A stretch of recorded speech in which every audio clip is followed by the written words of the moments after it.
Building and leveraging a business intelligence asset to accelerate your job search. Nothing can happen until you meet with the key decision maker.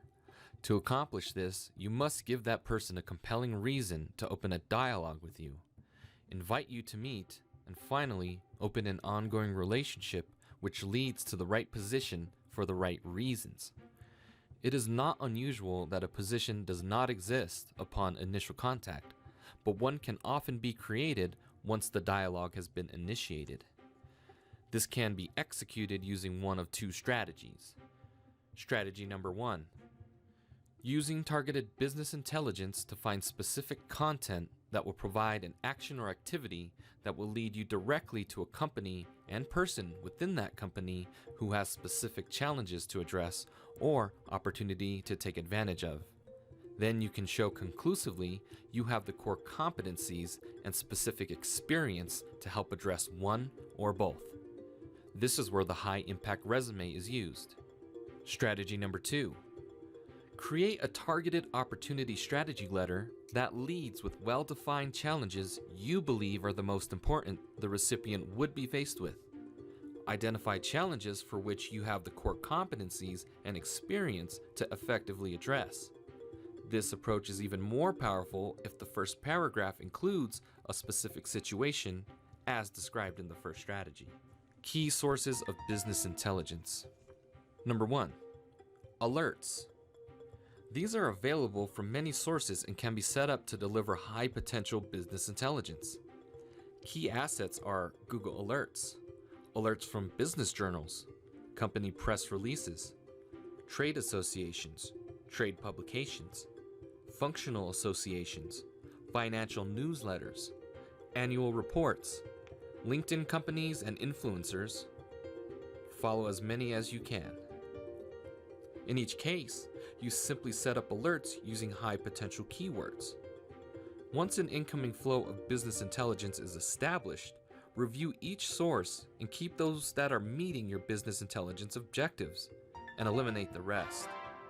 You are looking for identified challenges, initiatives, new directions, or activities that you know could be challenging and that you believe you have the core competencies, experience, and SPAR stories to address. Look to trade shows, symposia, webinars, trade publications, and events where representatives from companies of interest are speaking. If you can attend, this is best, but in most cases, the abstract of the presentation would be available. Most associations and companies offer webinars to attract potential members or customers. In many cases, you will find notification of those from alerts you have established. Typically, both the topics and the speakers will be identified. In most cases, there is no cost to attend, and qualification to attend is not a problem. Remember, you are simply looking for a compelling reason to contact the speaker from the company. People love to be recognized for their brilliance and are most often open to a direct contact to discuss the contents of their presentations or articles about their company. The next best source of business intelligence is networking. Most job seekers use this strategy incorrectly. They simply give a contact who works in a company, who could be a family member, friend, or associate, their resume, and ask that it be given to HR or a potential hiring manager. In most cases, this puts significant pressure on the contact and often results in limited success. Another strategy often attempted is to ask the potential hiring manager for an informational interview.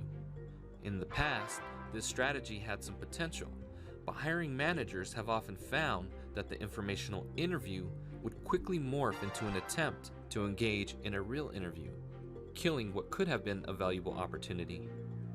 Networking should only be used to gain information about the industry or the company.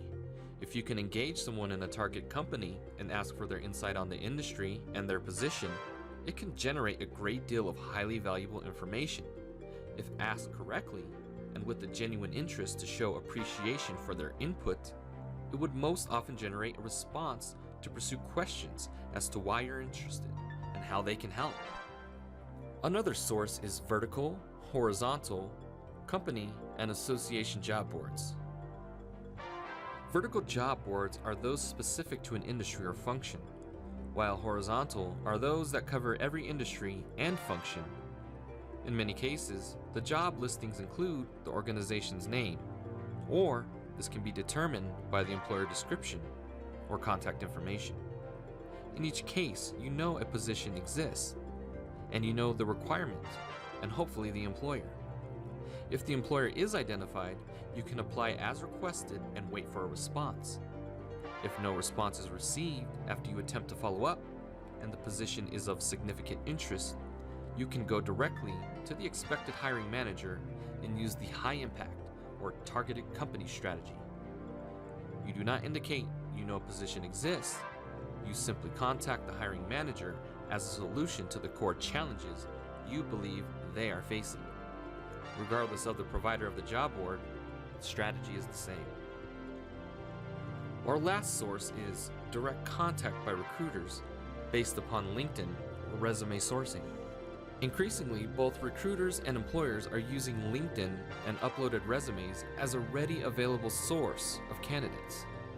When the call comes, the objective is to gain as much information as possible and to determine the next steps. Ask what in your background caught their attention. Try to confirm the employer. Get timing and any concern the recruiter may have about your candidacy. And if you're not able to do so, work with the recruiter to get as much intel as possible.